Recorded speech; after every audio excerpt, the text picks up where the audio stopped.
Now, one of our presentational theatre forms we looked at this week was Jacquez Lecoq's tension states. Jacquez Lecoq actually started out as a phys ed teacher.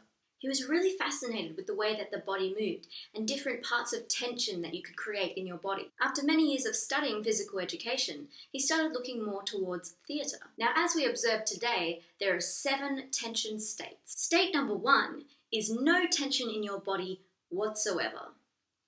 You would be laying still on the floor and not moving whatsoever. No muscles and no bones to hold your body upwards. State number 2 is the Californian, or as I like to call it, the zombie. There is a tiny bit of tension in your body, just enough to keep you upright, but you're shuffling around. It is very hard to move, and you're walking as if you are a zombie.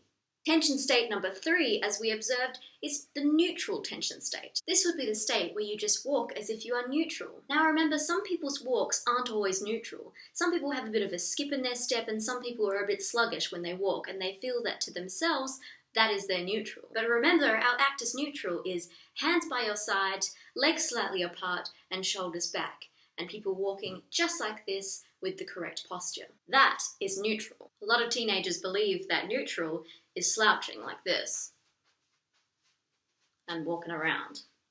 That is not neutral. Remember, when talking about this step, the third step, the neutral step, it is actus neutral. Tension state number 4 is alert and can really be compared to one of my favourite characters of all time, Mr. Bean. Now, the comedic British timing of Mr. Bean is that he's always a little bit alert, and he's always quite eccentric in the way that he moves.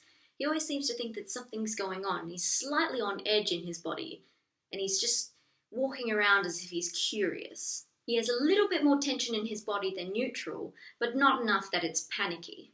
Tension state number 5 is as if you have all that curiosity of Mr. Bean, and then you suddenly see what makes you curious. You suddenly see that there is a dangerous bug in the room or something. Your entire body should be rigid, should be focused, and you should be moving around slightly quicker, like as if you're chasing something or pursuing something.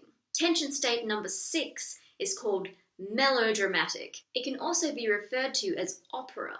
This is because usually in operas, people are running around and they're melodramatic and they're crazy and all their actions are big and excited and melodramatic. An example of this would be if there is a bomb in the room. Everyone is running around, it's chaos, there is so much tension in people's bodies that they don't know what to do with it, so they're moving around any way that they can. This is when there is an overload of tension. Now, tension state number 7 is very similar to number 1, only you are standing. You have so much tension in your body that your body is literally rigid with tension, and you have nowhere to move and you are frozen on the spot. There is so much tension you are like concrete. This is the last and final tension state by Jacquez Lecoq. Remember to make sure that you leave any comments or questions on the Facebook page. But for now, that's the end of looking at tension states. Click down here to go to the previous video, and I'll see you next week.